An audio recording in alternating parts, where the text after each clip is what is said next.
আমার প্রিয় ভাই দাদারা, দিদি বোনরা, যারা নতুন আমার মতন যারা নতুন, তোমরা সবসময় একটা লক্ষ্য রাখবে।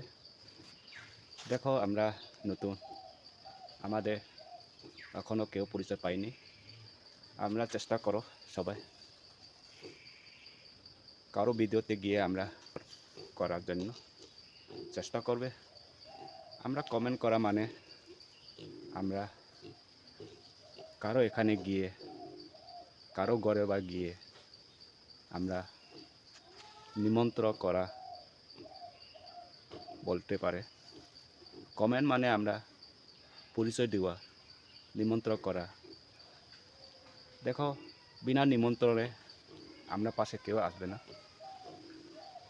আমরা কেউ চিনব না। দয়া করে তোমরা একটু সবাই কমেন্ট করার চেষ্টা করবে।